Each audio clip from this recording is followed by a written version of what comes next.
জাপানের স্কুলে কেন ছাত্রদের দিয়ে নিজেরাই পরিষ্কার করানো হয়? জাপানের স্কুলে শিক্ষার্থীরা নিজেরাই ক্লাসরুম, করিডোর, এমনকি টয়লেট পর্যন্ত পরিষ্কার করে। এই বিষয়টি অনেক বিদেশির কাছে অবাক লাগলেও এর পেছনে গভীর শিক্ষাগত দর্শন রয়েছে।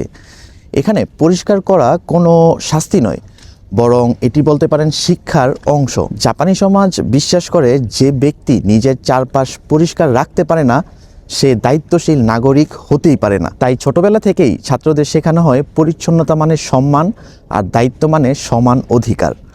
স্কুলে কোনো আলাদা ক্লিনার রাখাই হয় না, কারণ এতে ছাত্রদের মনে হতে পারে পরিষ্কার রাখা কারোর চাকরি। কিন্তু এখানে নিজেরাই পরিষ্কার করলে তারা বুঝতে পারে ময়লা করলে শেষ পর্যন্ত তাকেই পরিষ্কার করতে হবে।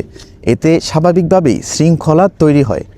এই পরিষ্কার করার সময় কোনো শিক্ষক চিৎকার করে আদেশ দেন না, ছাত্ররা নিজেরাই দল ভাগ করে নেয় কে কোথায় পরিষ্কার করবে। এতে নেতৃত্ব, দলগত কাজ এবং সময় ব্যবস্থাপনার মতো দক্ষতা গড়ে ওঠে। আরেকটি গুরুত্বপূর্ণ দিক হলো সব ছাত্ররাই সমানভাবে পরিষ্কার করে।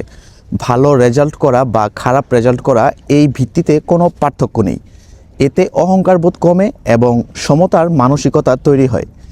এই অভ্যাস ভবিষ্যতে কর্মক্ষেত্রে বড় প্রভাব ফেলে। জাপানি কর্মীরা সাধারণত নিজের কাজের বাইরে গিয়েও পরিবেশ ঠিক রাখতে সাহায্য করে, কারণ তাদের কাছে এটা স্বাভাবিক আচরণ।